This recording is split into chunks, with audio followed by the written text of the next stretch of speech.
നമസ്കാരം പ്രിയപ്പെട്ട സുഹൃത്തുക്കളെ, ഞാനിപ്പോൾ നിൽക്കുന്നത് കാപ്പിൽ ബീച്ചിന് സമീപത്തുള്ള ഒരു കൊടും വനപ്രദേശത്താണ്. ഈ പ്രദേശത്തേക്ക് വരുവാൻ ഒരു കാരണമുണ്ട്. കഴിഞ്ഞ ദിവസം കൊല്ലം ജില്ലയുടെ കിഴക്കൻ മേഖലയിൽ നിന്ന് ഒരു പെൺകുട്ടിയെ കുറച്ചു സമയത്തേന് കാണാതായിരുന്നു. ഈ പെൺകുട്ടിയുടെ ബന്ധുക്കൾ ഈ പെൺകുട്ടിയെ തിരഞ്ഞ് എത്തിയത് കാപ്പിൽ ബീച്ചിലായിരുന്നു. വളരെ രസകരമായ സംഭവങ്ങൾ ആണ് നടന്നത്. ഈ പെൺകുട്ടിയെ അവിടെ നിന്ന് കണ്ടെത്തുകയും ചെയ്തു. ഒരു യുവാവിനൊപ്പമാണ് ഈ പെൺകുട്ടിയെ കണ്ടെത്തിയത്.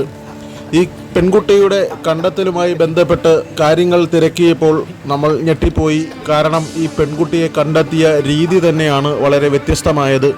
ഈ പെൺകുട്ടിയുടെ ബാഗിൽ പെൺകുട്ടി അറിയാതെ വീട്ടുകാർ സ്ഥാപിച്ചിരുന്ന ഒരു GPS ട്രാക്കർ ഉപയോഗിച്ചാണ് ഈ പെൺകുട്ടിയെ കണ്ടെത്തിയത്. എന്നാൽ ഇവിടെ വന്നപ്പോഴാണ് മറ്റൊരു സങ്കേതം നമ്മളുടെ ശ്രദ്ധയിൽപ്പെട്ടത്. ഈ പെൺകുട്ടിയും യുവാവും കാപ്പിൽ ബീച്ചിൽ എത്തിയത് അതീവ രഹസ്യമായ ഒരു സങ്കേതത്തിലേക്ക്.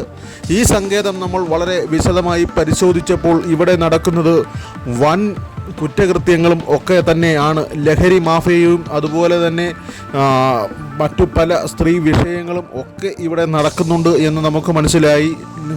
കാപ്പിൽ ബീച്ചിൽ നിന്ന് കുറച്ച് മുന്നോട്ട് നടക്കുമ്പോൾ അധികം ആരും ശ്രദ്ധിക്കാത്ത ഒരു പ്രദേശമുണ്ട്.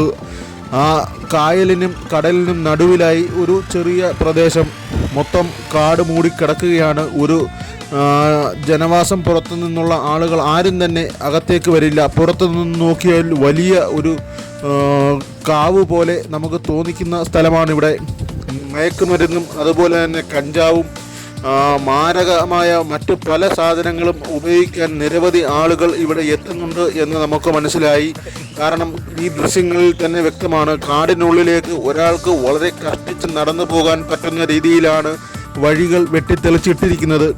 ഈ വഴികൾക്കുള്ളിലൂടെ ചെന്ന് കയറിക്കൊടുത്താൽ അതിനുള്ളിൽ നമുക്ക് മദ്യക്കുപ്പികളും മറ്റ് നിരോധിത ലഹരി വസ്തുക്കളും അതുപോലെ തന്നെ ഗർഭനിരോധന ഉറകളും ഒക്കെ തന്നെ നിരവധിയായി അവിടെ കിടക്കുന്നത് കാണാം. ഈ ദൃശ്യങ്ങളൊക്കെ തന്നെ നമ്മളെ പേടിപ്പിക്കുന്നതാണ്. സന്ധ്യാസമയങ്ങളിലൊക്കെ തന്നെ, അതായത് ഉച്ച കഴിഞ്ഞ് ഒരു 3 മണി കഴിഞ്ഞാൽ രാത്രി സമയങ്ങൾ ഏറെ വൈകുന്നിടം വരെ ഇവിടെ നിരവധി യുവാക്കളാണ് വന്നു പോകുന്നത് എന്നാണ് നമുക്ക് മനസ്സിലാക്കുന്നത്. പേപ്പർ കൊണ്ട് മെത്ത ഒരുക്കിയിരിക്കുന്നു. അതിന് ചുറ്റും നമുക്ക് നോക്കിയാൽ പലവിധ വസ്തുക്കൾ കാണാം. സിറിഞ്ചും അതുപോലെ തന്നെ നിരവധി ടാബ്ലറ്റുകളുടെ കവറുകളും മറ്റ് ദൃശ്യങ്ങളിൽ കാണുന്ന വസ്തുക്കളൊക്കെ തന്നെ ഇവിടെയുണ്ട്. അതിനർത്ഥം ഇവിടെ നടക്കുന്നത് വമ്പൻ മയക്കുമരുന്ന് ഉപയോഗം തന്നെയാണ്.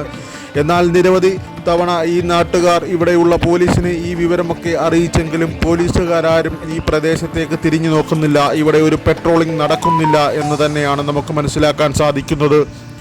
മാതാപിതാക്കളെ നിങ്ങൾ സൂക്ഷിക്കുക. നിങ്ങളുടെ മക്കൾ എവിടെ പോകുന്നു എന്ന് നിങ്ങൾ തിരക്കുക.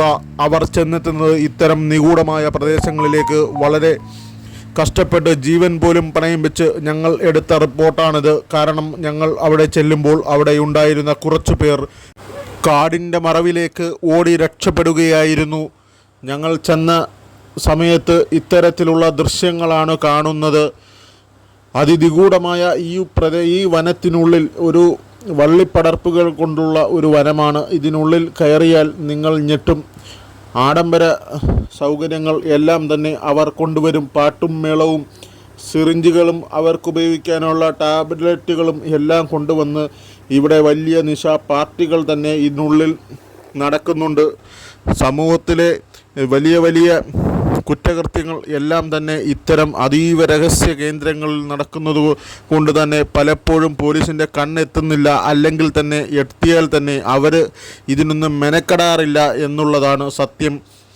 നമ്മുടെ തീരദേശ മേഖലയിൽ വളരെ വ്യാപകമായി തന്നെ ഇപ്പോൾ മയക്കുമരുന്നും കഞ്ചാവും അതുപോലെ തന്നെ പലവിധ കുറ്റകൃത്യങ്ങളും നടക്കുന്നു. ഈ ഒരു കാടിനുള്ളിൽ തന്നെ നിരവധി അറകളായി തിരിച്ചാണ് ഇത്തരം കുൽസിത പ്രവർത്തികൾ നടക്കുന്നത്.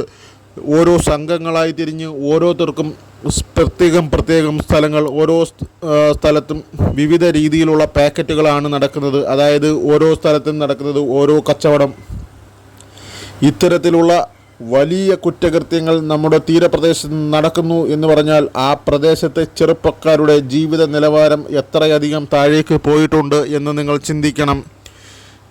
മലയോര പ്രദേശങ്ങളിൽ നിന്നുമുള്ള കൊല്ലം ജില്ലയുടെ കിഴക്കൻ മേഖലകളിൽ നിന്നുള്ള നിരവധി ചെറുപ്പക്കാരെയാണ് ഈ സംഘാംഗങ്ങൾ ആകർഷിച്ച് ഇവിടെ കൊണ്ടുവരുന്നത്. ഇതിനുള്ളിലേക്ക് കയറി പെട്ടെന്നൊരു റെയ്ഡ് നടത്തി ആളുകളെ പിടിക്കുക അത്ര എളുപ്പമല്ല. മണിക്കൂറുകൾ കാത്തിരുന്നാൽ മാത്രമേ ഇതിനുള്ളിലേക്ക് ഏത് വഴിയിലാണ് ആളുകൾ വരുന്നത് എന്ന് നമുക്ക് മനസ്സിലാക്കാൻ പറ്റൂ. കാരണം ഇതിനുള്ളിലേക്ക് കയറാൻ നിരവധി വഴികൾ, അതും വഴിയാണെന്ന് നമുക്ക് മനസ്സിലാക്കാത്ത പോലെ ഇല്ല. തുടക്കം അങ്ങനെയാണ്.